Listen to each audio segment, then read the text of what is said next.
Lamination film आती है, lamination film वगैरह जो आती है वो इसके अंदर बनानी है। ओके, फिल्म बनानी है वो इसके अंदर बनानी है, और शिपर कार्टन बनाना है। तो वो सारे ये सब मास्टर्स है जिनके अंदर हम लोगों को अपने बेसिक मास्टर डेटा को प्रिपेयर करना रहता है। क्योंकि जब भी आप किसी भी डेटा प्रिपरेशन के लिए जा रहे हैं तो आप ये किसी न किसी पर्पज से क्रिएट करते हैं। जैसे कि आप कहीं सुपरमार्केट में भी जा रहे हैं या कहीं पे भी जाते हैं तो आपको कोई भी प्रोडक्ट जो मटेरियल वहाँ पे होता है, सेल होता है, जो भी होता है, उसके ऊपर एक बारकोड डिटेल चिट चिपकी हुई होती मिलती है, बारकोड डेटा डिटेल मिलती है। वो एक मास्टर डेटा है कि वो आपके स्टोर में है या नहीं है, उसका स्टॉक क्या है, ये जानने के लिए।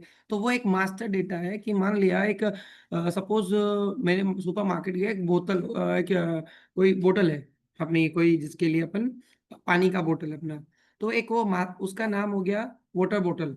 ये एक मास्टर डेटा हो गया, और उसका कुछ लीटर में लिख देंगे वाटर बोतल 1 लीटर।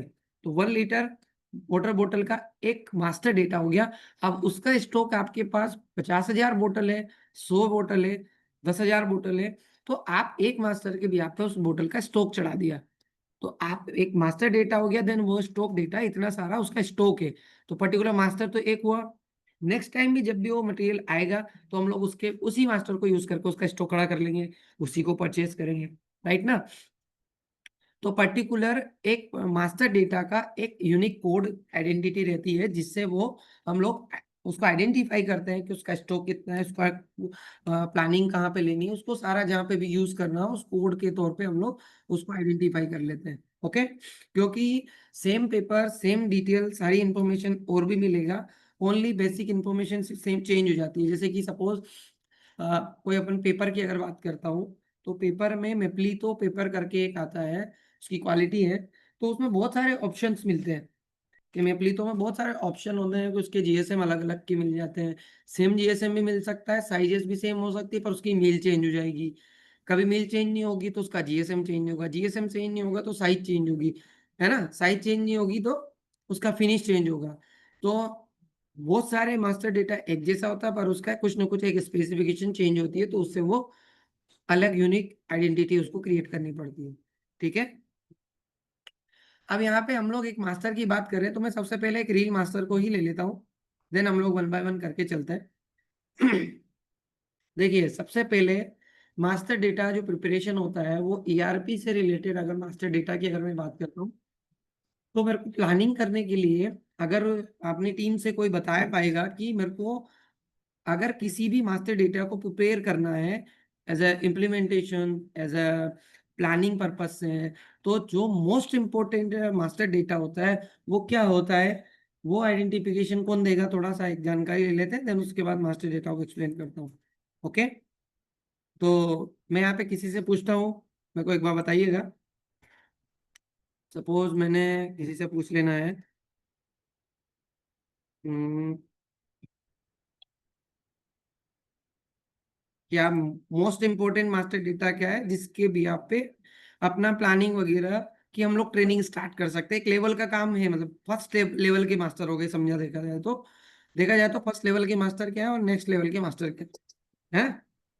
तो पहले फर्स्ट लेवल के लिए जो मोस्ट इम्पोर्टेंट मास्टर है, मास्टर सारे इंपॉर्टेंट है, ऐसा नहीं है अलग अलग, पर क्या होता है कि जब हम लोग पहले स्टेप पे होते हैं ना, तो हम लोग बेसिक इन्फॉर्मेशन के तौर पे कुछ डेटा ले सकते हैं और कुछ को छोड़ भी सकते हैं, बाद में हम लोग प्रिपेयर करते जाएंगे और एड ऑन करते जाते हैं। तो मेरे को कोई बता पाएगा यहाँ पे, कौन बताएगा? कौन बताएगा भाई, कोई बता दो, कोई भी बता दो यार, नाम लेने की जरूरत नहीं है, जिसको पता है कोई बताओ, एक कोई भी बता दो। हेलो। हाँ जी मैडम, बताओ। पेपर, क्लाइंट और मशीन, मशीन का डेटा जरूरी है। पेपर, क्लाइंट और machine. Paper, client, machine, anyone else, और कोई एड ऑन करोगे? इम्पोर्टेंट सारे मास्टर्स हैं, नो वरी, इम्पोर्टेंट पूरे सारे ही मास्टर इम्पोर्टेंट हैं, लेकिन जो फर्स्ट लेवल पे हम लोगों को प्रिपेयर करवा लेने चाहिए।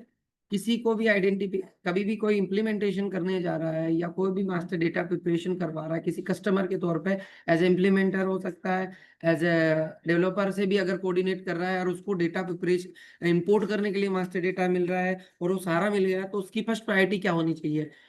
वो मेरा कंसर्न है, क्योंकि वो सबको क्लियर रहेगा तो वो क्या होगा कि जब भी ऐसा कुछ हो तो उसका काम चल जाए और काम रुके भी ना, काम आगे बढ़े। राइट ना? ये पर्पस मेरा है कि आपको वो क्लियरिटी है। तो as a developer, as a implementer, as a support, as a team member, सबको ये पता होना चाहिए कि पहली प्रायोरिटी किस मास्टर को देनी चाहिए। देन उनके बाद सेकंड प्रायोरिटी पे वो रहेंगे बाकी। राइट? तो यस कीर्ति मैडम, आप बताओ। अ, सबसे पहले तो पेपर मास्टर और रील मास्टर इम्पोर्टेंट होता है, क्योंकि उस पे वही नहीं होगा तो फिर प्लानिंग किस पे करेंगे। ओके, और बाकी? मशीन भी रहता है कि मशीन पेपर रील और मशीन इम्पोर्टेंट होता है। ओके, और कुछ है? और कोई ऐड करना चाहेगा कि बाकी ओके है? Process master. ओके, और कोई एड ऑन? मेनली जो कोटेशन फर्स्ट हमारा पार्ट होता है उसको बनाने के लिए हमें first client master, then HSN group हमें रिक्वायर्ड होता है जो मैंडेटरी है, देन लेजर मास्टर में से सेल्स पर्सन हमें रिक्वायर्ड है। उसके बाद प्लानिंग के लिए हमें रील या रोल जो भी यूज कर रहे हैं वो मास्टर रिक्वायर्ड है, देन प्रोसेस मास्टर रिक्वायर्ड है। ओके तो मैंडेटरी एक प्लानिंग करने के लिए। ओके ओके ओके, और एनीवन एल्स, और कोई ऐड कर पाएगा?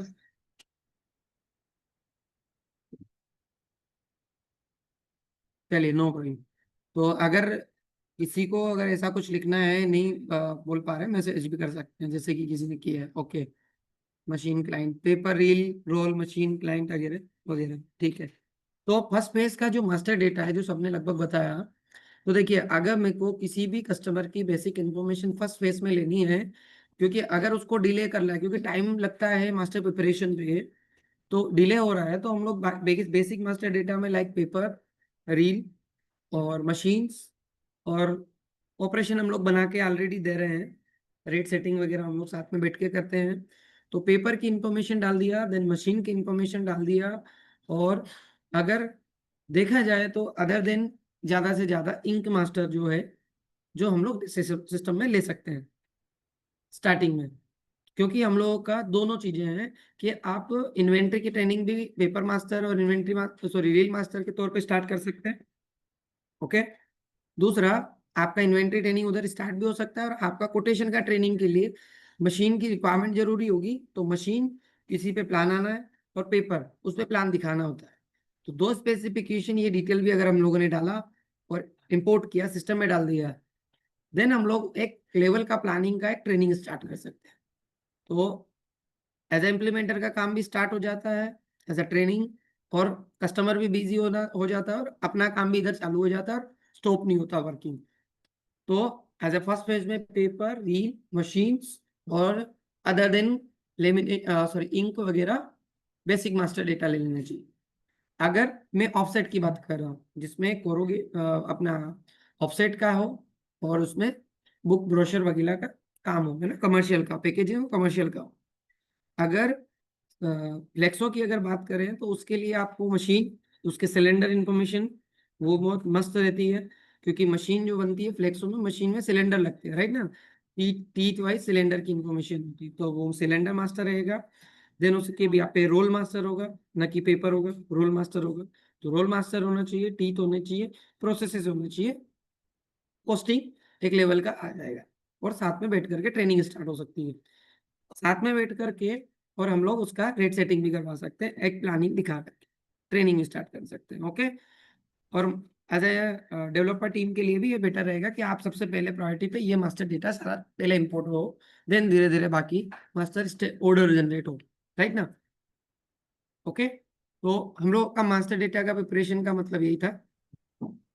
मैंने इसको रिमूव किया। देखिए, अब मैं एक एक मास्टर पे आता हूँ, जैसे कि रील मास्टर। अगर रील मास्टर में क्या होता है कि सबसे पहले, देखिए, कभी भी पेपर बनने की प्रोसेस आप लोगों को पता नहीं है, या पता हो तो बिल्कुल क्लियर होनी चाहिए, कि पेपर सबसे पहले रील फॉर्म में ही बनता है। ठीक है? कोई मैन्युफैक्चरिंग फैक्ट्री जो होती है, जो रील बनाती है, पेपर बनाती है, वो रील फॉर्म में पेपर बनता है। फर्स्ट फॉर्म उसका रील पेपर रील में होता है। ठीक है? तो वही मैं सबसे पहले आपको ओपन किया हूँ कि पहले रील मास्टर समझ में आया तो देन रील से शीट कट बनेगा तो शीट समझ में आएगा। तो ये हम लोगों ने कुछ मास्टर डेटा सॉफ्टवेयर के अंदर बना रखे हैं। ये कोई मास्टर डेटा की लिस्ट है मेरे को। ओके, तो मैं जो मास्टर की इंफॉर्मेशन बता रहा हूँ तो सबसे पहले रील फॉर्म में मास्टर क्रिएट होता है, राइट, बनता है। तो उसके लिए अगर हम लोगों को रील फॉर्म में ही मास्टर खरीदना है या रील फॉर्म में ही मास्टर डेटा बनाना है तो हम लोग को सॉफ्टवेयर के अंदर रील मास्टर ही क्रिएट करना पड़ेगा। ओके, तो अगर रील फॉर्म में कोई मास्टर आ रहा है तो उसकी क्वालिटीज वगैरह क्रिएटेड होती है, ये वाली डिटेल होती है। तो मैं यहाँ पे क्रिएट करता हूँ, अगर नया मास्टर मेरे को क्रिएट करना है देन मैंने क्रिएट किया। ओके, तो हम लोग रील मास्टर का बात कर रहे थे। इसमें रील मास्टर के अंदर हम लोगों ने सबसे पहले रील फॉर्म में पेपर बनता है, राइट ना। तो हम लोग रील मास्टर सिस्टम के अंदर क्रिएट करने के लिए हम लोग एज ए क्वालिटी वाइज अलग अलग रील मास्टर क्रिएटेड होती है, ठीक है। तो पेपर अलग अलग नाम से क्वालिटी से मेंटेन रखते हैं। कुछ क्राफ्ट की रील होती है, उसको क्राफ्ट की रील बोलते हैं। कोई मेपली तो होता है, क्वालिटीज पे मेंटेन होती है, ठीक है। तो जो क्वालिटीज में कस्टमर तो सर्व करता है, art paper, art card, duplex, folding box board जो एफबीबी जिसको बोलते हैं, क्राफ्ट का होता है, मेप्लीतो होता है, प्राइमा पीयू करके होता है। अलग अलग टाइप की क्या होता है कि कुछ मिल अपनी कंपनी के नाम से, ब्रांड से वो पेपर को बना देती है और वो ब्रांडिंग नेम चलता रहता है। लेकिन क्या होता है कि बीच में कुछ जो कोऑर्डिनेटर होते हैं, एज ए वेंडर होते हैं, जो क्या करते हैं कि रील फॉर्म में पेपर खरीद लेते हैं मिल से और उसका रील टू शीट कट करते हैं या फिर रील फॉर्म में ही सेल करते हैं। और वो बीच में उसको है ना अपना बीच में कंपनी कनेक्ट करके रखते हैं। तो उससे क्या होता है, वेंडर बन करके वो अपना नाम की बिहाफ पे भी मास्टर डेटा को सर्कुलेट कर देते हैं, ठीक है। तो उस तरीके से ब्रांडिंग नेम अलग अलग हो सकता है, उसी तरीके से क्वालिटीज मेंटेन करी गई है। आर्ट पेपर में तो इस तरीके से क्वालिटीज है। कुछ लोग अपने अपनी कंपनी के नाम से भी बना लेते हैं, ठीक है। तो इस तरह की क्वालिटीज हम लोग क्रिएट करके रखते हैं, जिसमें आर्ट पेपर एक क्वालिटी हो गई, आर्ट कार्ड एक क्वालिटी हो गई।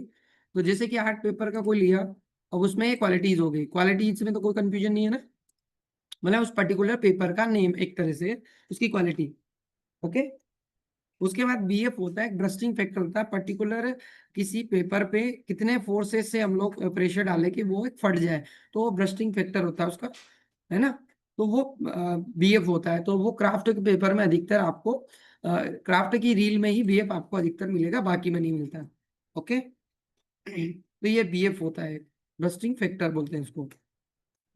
दूसरा, हम लोगों ने पेपर ग्रुप रखा हुआ है, यहाँ पे ग्रुपिंग क्रिएट कर सकते हैं। उसको बोर्ड पेपर इस तरीके के ग्रुपिंग क्रिएट कर सकते हैं। रील है तो रील में तो एक ग्रुप है एक तरह से, ठीक है। जब हम लोग ये कहाँ काम आएगा, जब हम लोग क्या करते हैं कि पेपर वाइज पोस्टिंग करते हैं ना। कुछ कस्टमर क्या करते हैं कि मैं पर्टिकुलर पेपर वाइज पोस्टिंग लेता हूँ कि मेरा मेप्लीतो का अलग रेट होगा, और आर्ट पेपर पे पोस्टिंग करूंगा तो अलग रेट रहेगा। तो उस पर्टिकुलर केस के लिए हम लोग ग्रुपिंग यहाँ क्रिएट करते हैं। उससे आपका क्लाइंट मास्टर जो अपनी मशीन मास्टर के अंदर उसका सेटिंग होगा, देन उसकी प्लानिंग उसके ऊपर होगी। ओके, देन उसके बाद जीएसएम है। तो जीएसएम ग्राम पर स्क्वायर मीटर होता है। पर्टिकुलर एक स्क्वायर एरिया को कट किया जाता है और एक जीएसएम टेस्टर मशीन आती है, उस पे इसको रखते हैं उस पर्टिकुलर एरिया को। तो उसका जो वजन निकलता है ग्राम पर स्क्वायर मीटर में, वो उसका जीएसएम होता है, ठीक है। ऐसा मोटाई थिकनेस से भी निकलता है ये। तो ये सारी चीजें उससे, ये जीएसएम होता है उसका, ठीक है।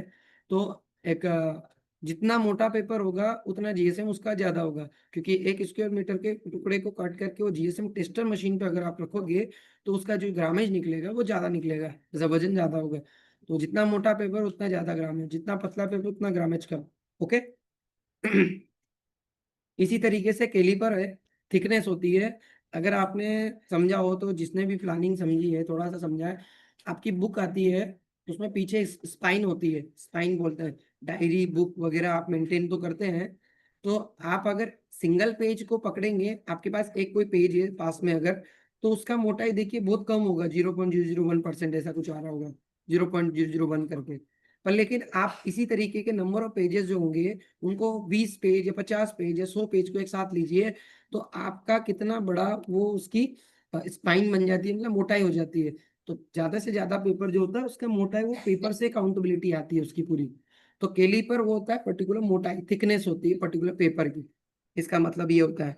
तो आप 100 पेपर को एक साथ पकड़ेंगे तो वो उसकी पूरे सारे पेपर की मिलाकर थिकनेस ज्यादा होगी, उसको ही स्पाइन बोलेंगे जब बुक में। तो उसका कैलकुलेशन हम लोगों का बुक की स्पाइन कैलकुलेशन में काम। ओके, ये कैलीपर का पर्पस था। मिल, आप लोग मिल का समझ ही रहे होंगे कि कौन सी मिल से ये बन के आ रहा है, उसका मैन्युफैक्चरिंग यूनिट जो होगी कि मैंने कहाँ से बना है, जैसे कि आईटीसी और खन्ना और बिल्ट, इस तरीके की कुछ क्वालिटी, सॉरी उसकी मिल्स हैं जो यहाँ पे मेंटेन होगी, जिस भी मिल से वो पेपर बन के आ रहा है। ठीक है, तो पेपर मिल का नेम है, क्योंकि मिल वाइज। अच्छा, मिल क्यों मेंटेन कर रहे हैं, मिल की क्या जरूरत पड़ रही है, और ये डिटेल क्यों डालेंगे, क्योंकि इसका पर्पस अलग अलग पर्पस है सभी सभी चीज का। क्वालिटी से उसकी क्वालिटी मेंटेन होती है। ठीक है, बीएफ से उसका ब्रस्टिंग फैक्टर पता चलता है, ग्रुपिंग अपन ने बताया, मैंने आपको कोस्टिंग पर्पस था वहां पे।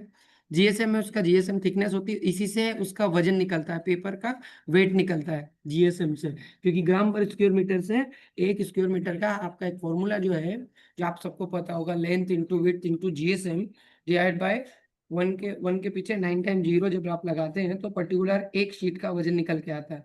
देन आप नंबर ऑफ शीटों का वजन निकालते हैं, तो आपका ये कैलकुलेशन पूरा नंबर ऑफ जितनी भी शीट का वजन निकाल सकते हो। तो उसमें ग्रामेज की रिक्वायरमेंट हुई थी ना, तो वो ग्रामेज हम लोगों को यहाँ पे मेंटेन होता है और वो क्वालिटीज भी मेंटेन होती है। और कस्टमर भी कस्टमर ऑर्डर देता है तो ग्रामेज के पेपर की भी आप पे देता है कि इतने ग्रामेज के पेपर में प्लानिंग है। ओके, कोई बात नहीं। मिल जो है, अब मिल पे आ जाते हैं। मिल का मतलब है पर्पस यहाँ पे देने का क्या होता है कि एक ही टाइप का पेपर होता है 2336, 150 जीएसएम का या 160 जीएसएम का या 190 जीएसएम का। अगर किसी ने पेपर परचेज किया है, अगर उसको मैं आईटीसी मिल से मंगवाता हूँ और मैं खन्ना मिल से मंगवाता हूँ या फिर कोई बिल्ट मिल से मंगाता हूँ, अलग अलग मिल से मैंने पेपर मंगवाया ना, सेम साइजेस सेम क्वालिटी सब कुछ सेम होगा, उन सब में क्या होगा, वेरिएशन आ जाएगा।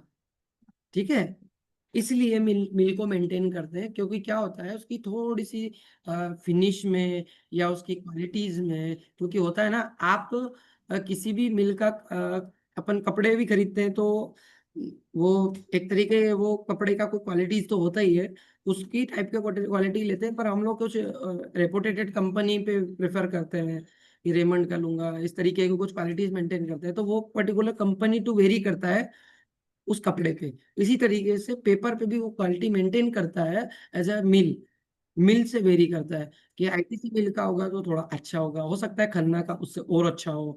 तो हर एक मिल में थोड़ा थोड़ा सा वेरिएशन होगा, हो सकता है वो जीएसएम का वेरिएशन आए, हो सकता है वो साइज में वेरिएशन आए, हो सकता है उसकी क्वालिटीज में वेरिएशन आए, हो सकता है उसके फिनिश में वेरिएशन आए। इसलिए मिल मेंटेन की जाती है, क्योंकि कस्टमर भी प्रेफर करता है कि मेरे को खन्ना का ही पेपर पे आप प्लानिंग करके दोगे, ऐसी कस्टमर की रिक्वायरमेंट आती है, क्योंकि वो सारी कंपनीज के पेपर को यूज कर चुका है, देख चुका है। तो जो प्रिंटिंग होती है ना, प्रिंटिंग पेपर पे क्या कर रहे हैं, पेपर क्यों लिया अपन ने मास्टर, क्योंकि उस पे हम लोग को प्रिंट करना है या कुछ मैन्युफैक्चर मटेरियल बना करके देना, कुछ प्रोसेस बर करके देना है। तो उस प्रोसेस को परफॉर्म करने पे जो हम लोगों को रिजल्ट मिलता है ना, जो अपनों को रिजल्ट चाहिए, वो रिजल्ट जो है वो पर्टिकुलर खन्ना पे ही ज्यादा अच्छा आ रहा है, तो उसको खन्ना रिक्वायर्ड हो गया। उसको आईटीसी में ज्यादा अच्छा रिजल्ट मिला तो वो आईटीसी मिल लेगा। इसलिए मिल वेरी करती है। Got it my point? Yes, sir. Okay ना। नेक्स्ट, हम लोग इसको थोड़ा क्लियर करते जाता हूँ, देन उसके बाद हम लोग क्वेश्चन आंसर पे जाएंगे। फिनिश का मतलब है उसकी कुछ लोग कोटेड अनकोटेड बोलते हैं, कुछ बोलते हैं ग्लोस मेट, तो मतलब इनका अलग अलग नहीं है, पर देखा जाए तो तरीका बोलने का है। कोटेड मतलब कि थोड़ा सा उसके ऊपर किसी पर्टिकुलर कोई केमिकल की परत हो सकती है या थोड़ा कोई ग्लोसी पेपर हो सकता है, उसको ग्लोस पेपर भी बोलते हैं और कोटेड पेपर भी बोलते हैं। ओके, अनकोटेड और मेट पेपर का दोनों में क्या होता है, थोड़ा मेट फिनिश होता है, थोड़ा रफली पेपर होता है। अगर आप पर्टिकुलर कहीं पे पेपर अगर आपके हाथ में है तो उसकी क्वालिटी इसको मेजर करने के, समझने के लिए, उसकी फिनिश समझने के लिए थोड़ा सा आप उसको पकड़ के देखेंगे तो आपको पता चलेगा कि वो रफली है या थोड़ा सा ग्लोसी है। होता है ना, बहुत बार हम लोगों के पास न्यूज़पेपर आता है तो एक तो नॉर्मल आता है और एक थोड़ा सा ग्लोसी टाइप का भी आता है ना। तो वो एक ग्लोसी पेपर टाइप का होता है और एक थोड़ा सा मेट होता है। तो इस तरीके के दो पेपर दिखते हैं, ऐसे हैं पेपर में क्वालिटीज है। कि आप पेपर मंगवा रहे हैं तो थोड़ा ग्लोसी होगा, मतलब उस पर थोड़ा सा उसका सरफेस एरिया जो होगा वो थोड़ा सा चिकना टाइप का होगा, थोड़ा सा ऐसा होगा, स्मूथ टाइप का होगा। क्या होगा, उस पे प्रिंट करेंगे ना तो इंक कंज्यूम कम होती है ग्लोसी पेपर, क्योंकि वो पर्टिकुलर आप देखते हैं कहीं पे भी आपके नोटबुक पे इस तरीके का किसी ग्लोसी पेपर पे आप थोड़ा सा पानी डालेंगे तो थोड़ा सा कम ऑब्जर्वेशन आएगा, पर लेकिन थोड़ा सा मेट फिनिश होती है, थोड़ी सी थोड़ा उबड़ खाबड़ थोड़ा रफ पेपर होता है, तो उसके ऊपर पेपर पानी डालेंगे या कुछ करेंगे तो वो ऑब्जर्वेशन ज्यादा होगा। तो इसलिए मेट पेपर में थोड़ा सा इंक ऑब्जर्वेशन ज्यादा होगा और ग्लोस पेपर पे इंक ऑब्जर्वेशन कम होता है, तो कम खींचता है वो। तो इस तरीके की ग्लोसी और मेट पेपर का वो डिफरेंशिएशन डिटेल आती है। ओके, अब डिपेंड करता है कि उसकी कितनी रिक्वायरमेंट है कस्टमर पे, उस हिसाब से हम लोग का पेपर की क्वालिटीज को मेजर किया जाता है और उसी को लिया जाता है। अब आपको साइज पे आ जाता हूँ। रील में क्या पेपर में विड्थ होती है, लेंथ भी होती है क्या? रील में लेंथ आ सकती है, कोई लेंथ गिन सकता है क्या? कोई बताएगा मेरे को, क्या पेपर में लेंथ भी आएगी रील में, नहीं सर। या पेपर में विड्थ ही आएगी बस? कौन बताएगा, क्या रील लेंथ में मेजर कर सकते हैं? रील में लेंथ नहीं आती है, ओनली तो नहीं बताओ, सर शिवम जी बताएंगे। ये सर विड्थ होती है, लेंथ वो नहीं सब होती। बता रहा है। हेलो हाँ जी, हेलो हाँ हाँ आ रही है आवाज, बोलो। सर, विड्थ होती है, लेंथ नहीं होती पेपर में। लेंथ नहीं होती है, ओके। ओके, शुभम सोनी जी करके हैं एक और, वो बताएंगे, यस अनम्यूट करिए। हाँ जी, लेंथ हो सकती है रील में, सर, विड्थ होती है लेंथ नहीं होती है। लेंथ नहीं होती है, ओके।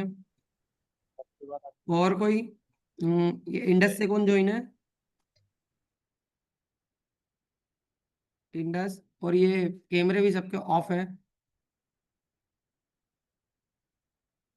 बाकी लोग थोड़ा ऑन करो। आओ यार, शक्ल बताओ थोड़ी, कौन है बताएंगे? ये चंचल मैडम बताएंगे, क्या रील में विड्थ होता है? क्या मेरे को विड्थ देनी चाहिए रील में? गलती तो नहीं कर दिया हम लोगों ने डेवलपमेंट की टीम से, विड्थ ही बनवाया, रील लेंथ नहीं डलवाया, गलती हो गई होगी मैम, होती है? नहीं होती होगी। होती होगी, होती है, सर नहीं होती? पता नहीं। No worry, okay. और कोई? तो रील में विड्थ होती है लेकिन हम लोग मेजर नहीं कर सकते, रील बहुत लंबा होता है ना, विड्थ तो होती है, कितना लंबा हो सकता है उस लंबे एरिया को आपने मेजर कर लो, तो वो होती है, बिल्कुल होती है। पहले करेक्ट सर। measure नहीं कर सकते ना, क्योंकि बहुत सारी लंबी रील है, उसको मेजर करने का पर्पस नहीं है, इसलिए हम लोग विड्थ में रील चलती है। ओके, ऐसा सिस्टम है इसलिए नहीं दे रखी है। ओके, चलो ओके, चलो मैं वापस सिस्टम पे आ जाता हूँ, ज्यादा लंबा नहीं करता। विड्थ देख लिया, शेल्फ लाइफ करके ऑप्शन है यहाँ, डेज में दे रखे हैं। अगर मैं शेल्फ लाइफ मतलब कि किसकी शेल्फ लाइफ, पेपर की शेल्फ लाइफ, रील की शेल्फ लाइफ रहेगी ना, तो शेल्फ लाइफ मतलब कि वो कितने कब मैन्युफैक्चर हुआ था और कितने दिन तक का उसका शेल्फ लाइफ है, वर्किंग उसको हम लोग स्टोर करके रख सकते हैं, उसका टाइमिंग मेंटेन करने का प्रॉपरली है। तो पर्टिकुलर रील की एक शेल्फ लाइफ होती है, तो वो सारी डिटेल यहाँ पे डेज में डाल सकते हैं कि 365 दिन हो सकती है, 300 डेज हो सकते हैं, राइट ना? तो वैसा होगा। परचेस यूनिट, क्या परचेस किस में करते हैं? स्क्वायर मीटर में कर सकते हैं, केजी में करेंगे, मीटर में करेंगे, राइट? तो उसलिए इसके लिए हम लोगों ने यहाँ पे डाला हुआ है परचेज यूनिट। इसमें तो किसी को बताने की जरूरत नहीं है, लाइक मेरे को रील अधिकतर केजी में आती है, क्योंकि आप पर्टिकुलर रील को स्क्वायर मीटर में मेजर नहीं कर पाओगे ना, मीटर में अभी कर पाओगे, अगर करोगे तो भी कैलकुलेट करने के कोई देगा ही नहीं, क्योंकि पेपर अधिकतर रील केजी में आती है। उसका पूरा एक मिनिमम 350 किलो का आता है, 350 kgs की एक रील होती है लगभग, उससे ऊपर हो सकती है, नीचे 350, 250, ज्यादा से ज्यादा मिनिमम 250, उससे छोटा रील देगा तो मतलब नहीं है। पर मिनिमम रील जो परचेज करते हैं ना, उसकी 250, 300 से ऊपर ही होती है रील का साइज, और उसका विड्थ होता है बस, ठीक है। परचेस रेट होती है, आप परचेस रेट आप डाल सकते हैं कि उसका पर केजी का रेट कितना होगा, कि भैया 84 रुपीज। अच्छा, परचेज पेपर का जो रेट है क्या वो फिक्स है? कौन बताएगा? क्या फिक्स रहता है या फिर फ्लक्चुएशन रहता है? कौन बताएगा भाई? कोई भी बता दो यार, नाम लेने की क्यों वेट करते हो? सर ऊपर नीचे हो सकता है। ओके, और कोई? हो सकता है सर। ऊपर नीचे हो सकता है मतलब वेरी करता है, फ्लक्चुएट होता है, यस यस सर। फिक्स नहीं होता ना। फिक्स नहीं होता सर, एक्चुअली क्या होता है उसका भाव, जैसे रद्दी का भाव कम ज्यादा होता रहता है, कई 10 दिन 5 दिन में अपडेट होता रहता है। ओके, और कोई करेक्ट करेगा? और कुछ गलत तो नहीं बोल रहे ये लोग? No sir. देखना, गलत बोल रहे करेक्ट भी करना, है ना? चलिए, नो वरी। फ्लक्चुएशन होता है क्योंकि पेपर का रेट है ना, वेरी करता है, डिपेंड ऑन इंडस्ट्री पे वेरी करता है ना। तो वैसा है, पेपर का कॉस्ट है ना, वेरी करता रहता है, कभी ऊपर कभी नीचे, कभी 2-5 रुपए ऊपर नीचे चलता रहता है, कभी कम होगा कभी ज्यादा होगा। ठीक है, तो उसका भाव ऊपर नीचे होता रहता है।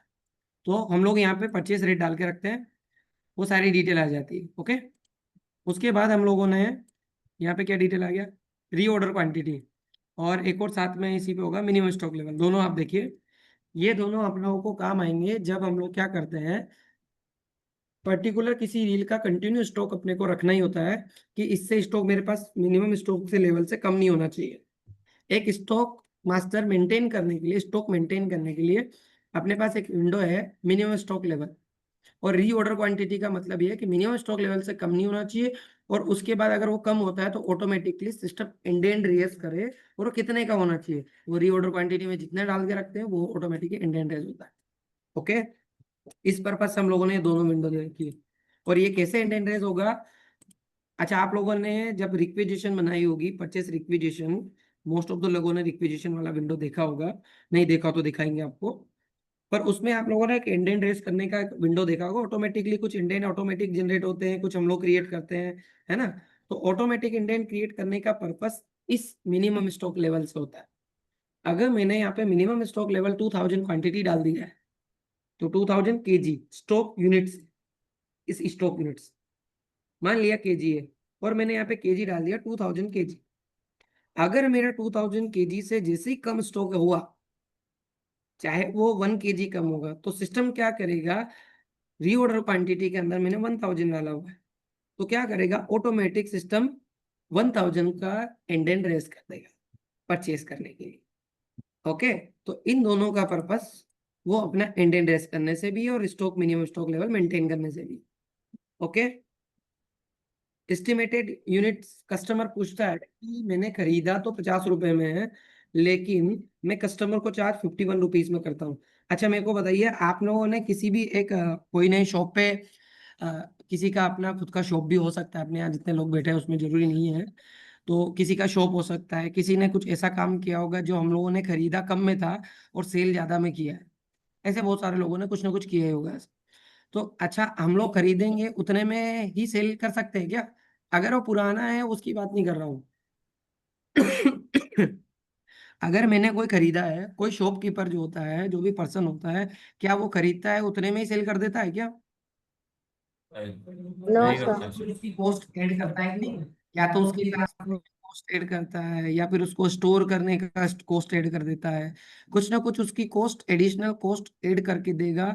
मान लिया इंदौर मार्केट से मैं खरीद के लेके जाता हूँ कुछ भी सामान, वो 50 रुपए किलो में खरीदा, और मैं अगर उसको घर लेके जाता हूँ, अजय मेरे गांव का होम टाउन लेके जाता हूँ, तो वहां पे मैं उसको है ना 50 रुपए में थोड़ी सेल करूंगा, 55 में करूंगा ना, क्योंकि मेरा यहाँ से वहां जाने का मेरा किराया भी तो है, भाड़ा लग गया। मैं उसको उठा के यहाँ से लेके गया, दिन मैंने उसको 4 दिन स्टोर करके रखा, 5वें दिन सेल हो रही है, 10वें दिन सेल हो रही है, थोड़ा थोड़ा सेल कर रहा हूँ, 1-1 2-2 किलो सेल कर रहा हूँ, तो क्या मेरे को उसका बेनिफिट नहीं मिलना चाहिए?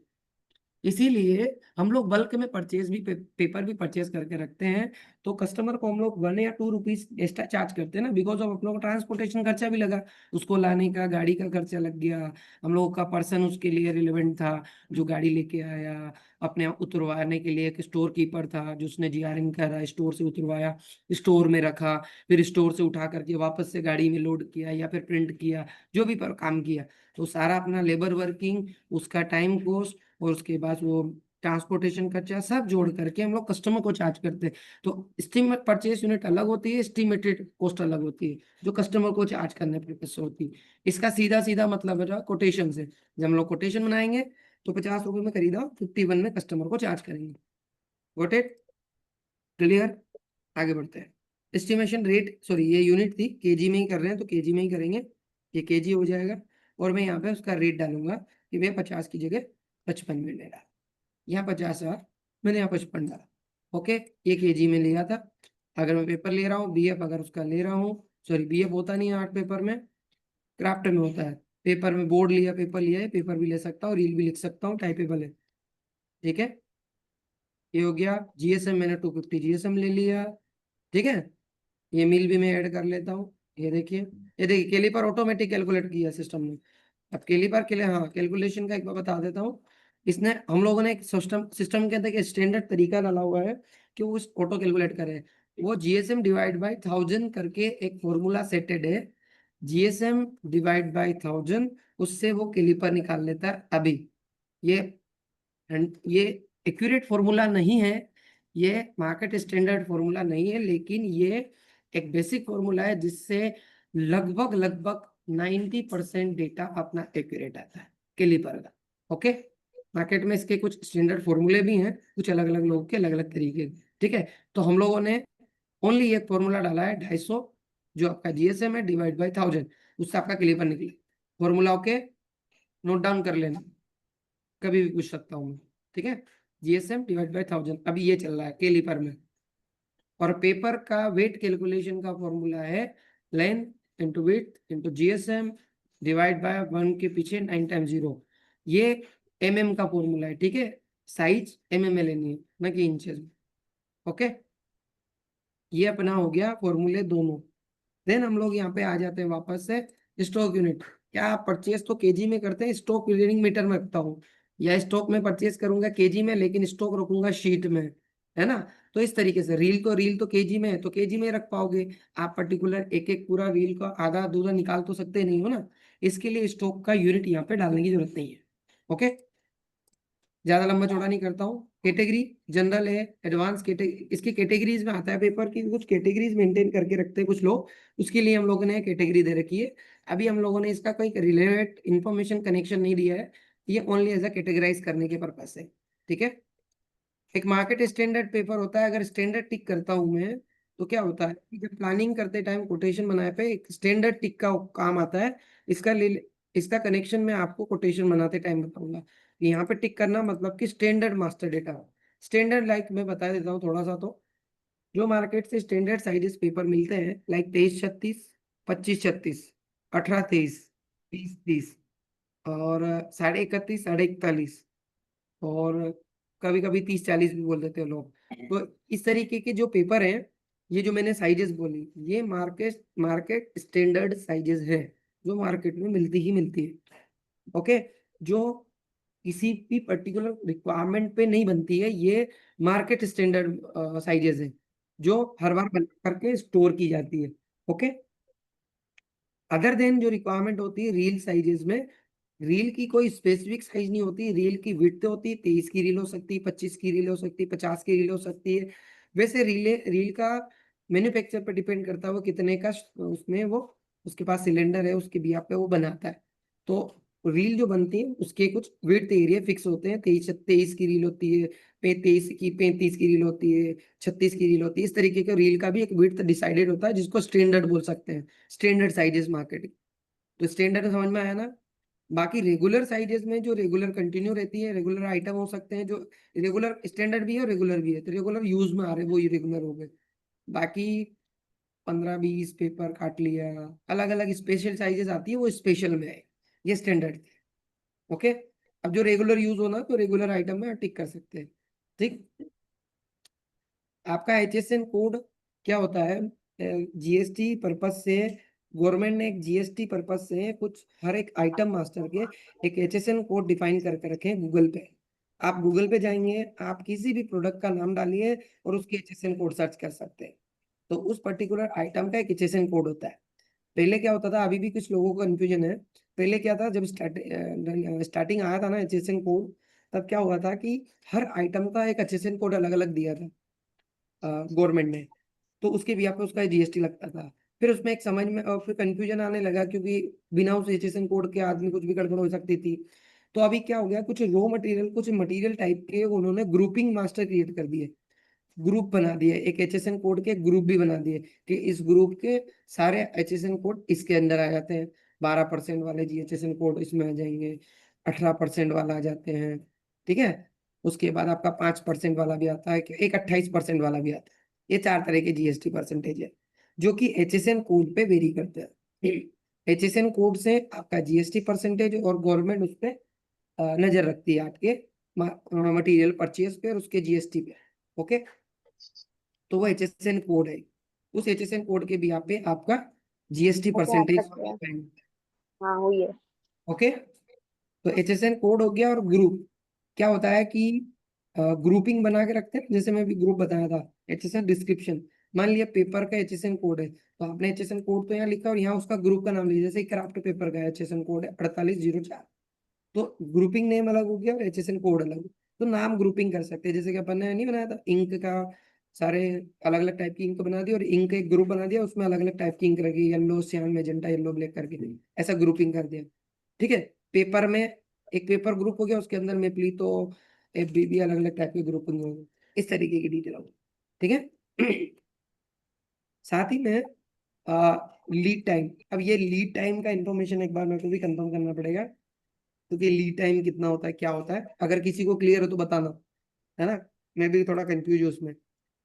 ठीक है, लीड टाइम का और क्लियर कर लेंगे हम लोग, क्लियर कर देंगे आपको ना भाई, अगर किसी को हो तो बता देना भाई।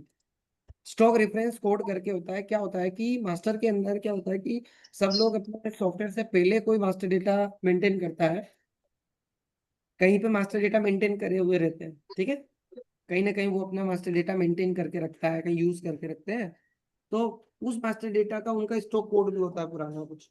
ठीक है, तो उस कोड को मेंटेन करने के लिए वो रेफरेंस स्टॉक कोड यहाँ पे डालते हैं, कि वो मेरे को कोड से आइडेंटिफिक। ये सारे नोट्स बना रखे हैं मैंने। ओके,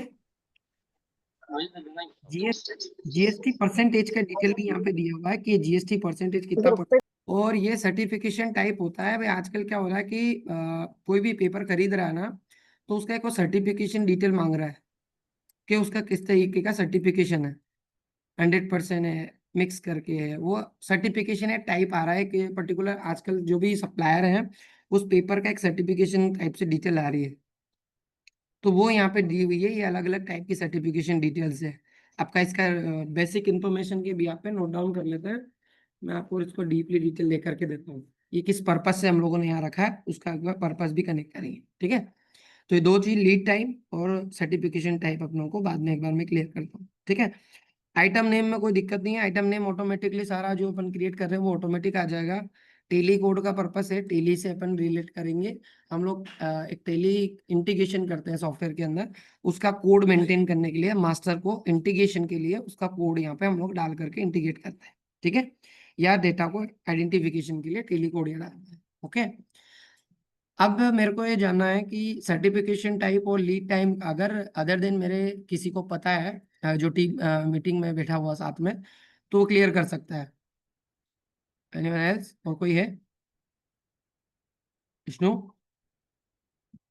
मयन, अगर किसी को पता है तो प्लीज क्लियर।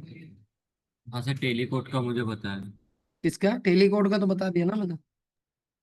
किसका सर, एक बार किसी? टेली कोड तो इंटीग्रेशन पर्पज से है, और अपना हम लोग जब मास्टर डेटा इंटीग्रेशन करते हैं तब वो पर्पज से काम आएगा, और एक टेली के कोड को मेंटेन करने की पर्पज से। बाकी अगर किसी को क्लियर है अगर इन दो चीजों के बारे में, तो बता सर, सकता है जी।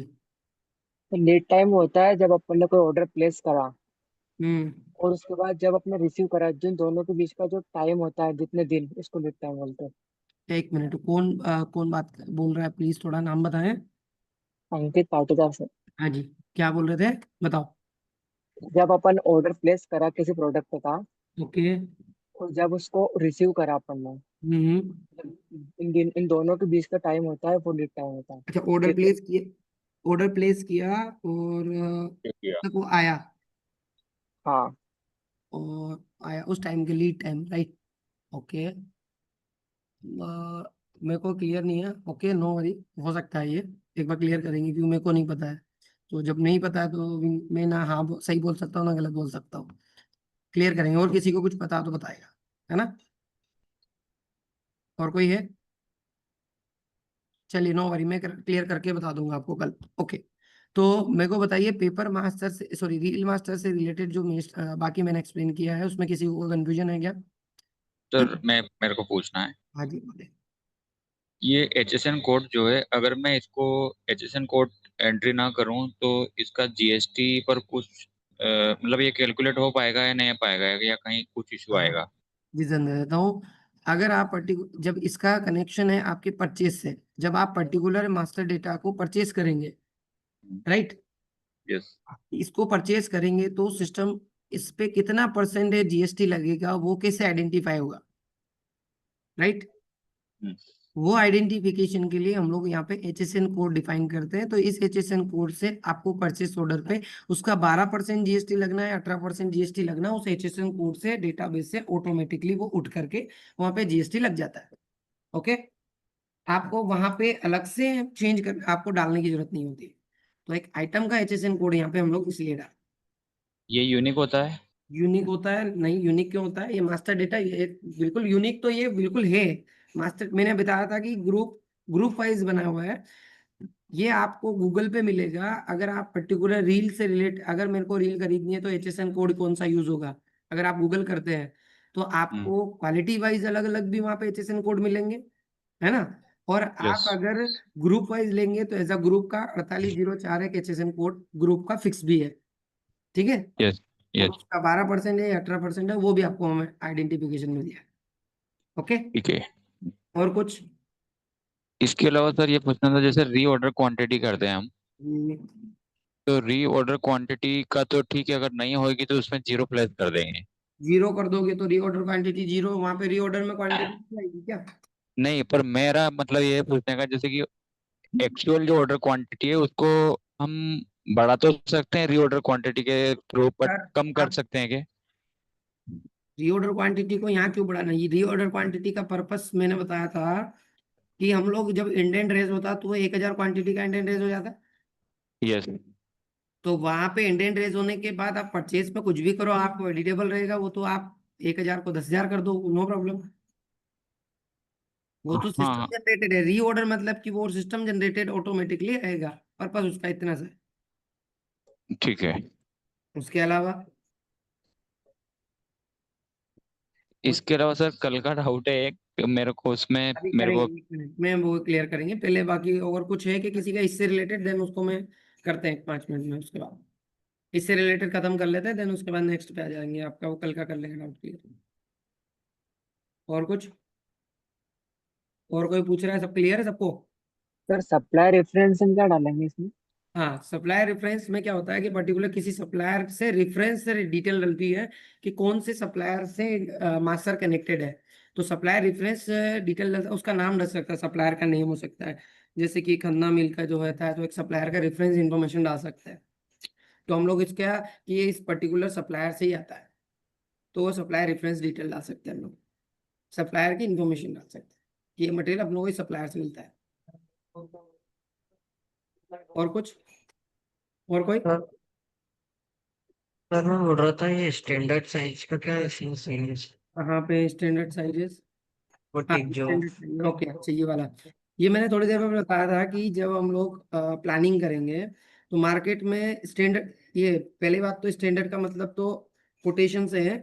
लेकिन यहाँ टिक करने का पर्पस ये है कि मार्केट में कुछ स्टैंडर्ड साइजेस में मैंने बताई थी, 23, 36, 25, 36, 18, 23, 20, 30, 25, 36, ये पेपर की साइजेस थी।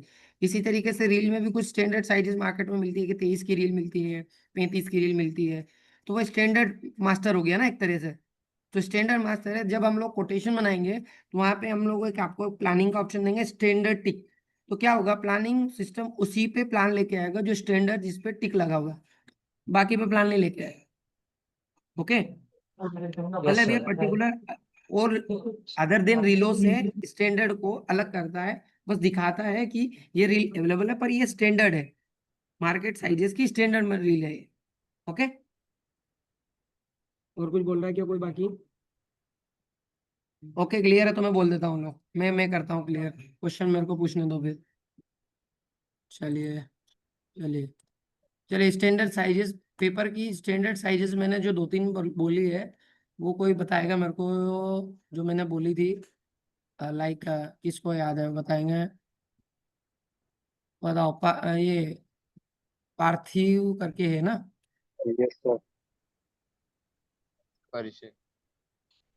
सर मेरा पार्थिव बोल करके रहा है, बताओ। ये सर रजनीश सर। हाँ, स्टैंडर्ड साइजेस क्या बताई थी मैंने अभी थोड़ी देर पहले? सर 23-36 होती है और एक 20-30 होती है, एक 25-36 होती है गुड। और 30-40 होती है। ओके, बहुत बढ़िया, बढ़िया, अच्छा है। और रील में लेंथ तो नहीं होती ना? नहीं नहीं सर, ओके वो डिपेंड करता है कस्टमर की डिमांड के ऊपर। ओके ओके भाई, ओके। चलिए, तो रील के मास्टर को हम लोगों ने समझा, तो रील के में विड्थ होती है, विड्थ के भी यहाँ पे प्लानिंग होती है और सारा चीजें कैलकुलेट होती है, राइट ना? तो वो सारी चीजें हम लोगों ने रील में देख लिया और अपनों को रील फॉर्म में मास्टर डेटा आ रहा है। और हम लोगों ने मास्टर डेटा को अगर रील का फॉर्म की बात करें, तो हम लोग आपको रील का मास्टर भी दिखा देता हूँ। तो ये पेपर रील आती है भाई, इस तरीके से रीलें होती है, बड़ी बड़ी रीलें मिलती है, ठीक है? इस तरीके की बड़ी बड़ी रीलें मिलेगी आपको, ये देखिए इमेजेस दिखा रहा हूँ मैं, स्क्रीन पे आ रही होगी सबको, ये देखिए। इसके बीच में जो ये लगा होता है ना, देखो ये बीच में जो थोड़ा सा गेपिंग एरिया है ना, जिसके ऊपर रील लिपटी हुई होती है ना, उसको कोर बोलते हैं। ओके, उसको क्या बोलते हैं? कोर बोलते हैं, कोर। ओके, ये जो बीच में लगा होता है इसको कोर बोलते हैं, और उसके ऊपर पूरी रील लिपटी हुई होती है। और अगर कोई बड़ी रील है, अगर मान लिया कोई बहुत बड़ा रील है, मान लिया उसके विड्थ मेरी 36 की रील हो गई, या फिर और बड़ी रील हो गई, तो अगर मेरे को उस रील को 1/2 करना है, तो उस प्रोसेस को क्या बोलेंगे? बनवारी जी बताओ। बनवारी जी बताएंगे सबको कि वो रील क्या है। मैं बता रहा हूँ ना, एक रील बहुत बड़ी है, अगर उसको 1/2 करना है मेरे को, मेरा उसको हाफ कट में करना है, तो क्या करना है? क्या करना चाहिए हमको?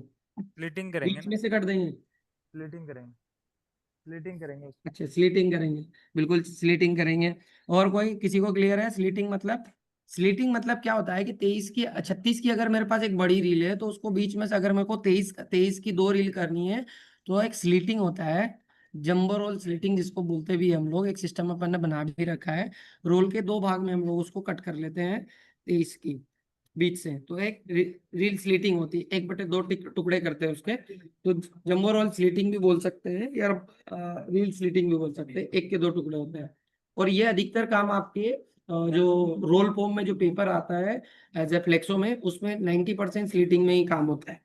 जो रील फॉर्म में मटेरियल आता है, और आपकी जो बोतल के ऊपर जो लेबल चिपका हुआ था, वो रील फॉर्म में प्रिंट होता है, और वो रील फॉर्म में मशीनों पर लगता है, ऐसे कैसे अपने बोतल पे चिपकता जाता है, इसलिए उनको स्लीटिंग करते हैं। उस तरीके से वो छोटे छोटे रोल बनाते हैं, इसी तरीके बड़ी रील को भी छोटा करते हैं। ओके ना? जंबो रोल स्लीटिंग टाइप से स्लीट करते हैं। ओके सर एक क्वेश्चन था जी। सर, डेकल कट और स्लिटिंग में डिफरेंस क्या है? हाँ, स्लीटिंग डेकल कट भी सेम वही है, जो 1/2 डेकल कट में, देखो डेकल मतलब विड्थ होती है, डेकल का मतलब है विड्थ, जो रील का विड्थ होता है। 2 डेकल में प्लानिंग दे रहा है सिस्टम, मतलब वो एक की 2 टुकड़े होनी है, स्लीटिंग होनी है उसमें, ठीक है? तो जो आपने बोला डेकल में और स्लीट में अंतर नहीं होता, स्लीटिंग मतलब तो उसको 1/2 करना होता है, डेकल मतलब उसका साइज है, विड्थ होती है। डेकल अलग शब्द है और स्लीट अलग शब्द है। स्लीटिंग मतलब उसको काटना है, 1/2 करना है बीच से, और डेकल मतलब 2 डेकल होगी, 2 साइजेस होगी, 1 के 2 डेकल होगी, 2 साइजेस में कट रहा है, 2 विड्थ कर दी उसने उसकी, वो साइजेस डिफाइन करा, डेकल मतलब विड्थ, और कोई मतलब नहीं है उसका। ओके, ओके ओके ठीक है। और किसी को क्लियर करना था? क्लियर नहीं तो फिर मैं क्लोज करता हूँ, और बाकी अपने जो मनीष जी का लास्ट का क्वेश्चन था, कुछ पूछ रहे थे, वो बताओ मनीष जी क्या है बाकी? सर वो कल का एक डाउट था मुझे, ये एस्टिमेशन कोटेशन दोनों एक ही टर्म से या अलग है? क्योंकि डाउट था सर कल। नहीं, दोनों, देखो अपने सिस्टम के अंदर हम लोगों ने एस्टिमेशन एंड कोटेशन एक ही शब्द दे रखा है, राइट, सिस्टम के ये अंदर। लेकिन कोटेशन कस्टमर को तो हम लोग ओनली रेट देते हैं, कोटेशन तो कॉस्ट होती है ओनली। एस्टिमेशन मतलब प्लानिंग, पूरा एस्टिमेट करते हैं ना, उसको पूरा एस्टिमेट करके देते हैं। तो एस्टिमेट करना मतलब उसका पूरा एस्टिमेशन, पूरा स्टार्ट टू एंड डिटेल को निकालना है, कि पूरी प्रोसेस को निकालना है, वो एस्टिमेशन होता है। कोटेशन में होती है उतनी पर्टिकुलर रेट देते हैं। इन दोनों में ये डिफरेंस होगा, और हम लोग के सिस्टम में एक ही होता है सारा, एस्टिमेशन और quotation. Okay, clear, thank you. क्योंकि हम लोग एस्टिमेट निकाल के ही कोटेशन देते हैं, इसलिए हम लोग एस्टिमेशन कोटेशन दे रहे हैं।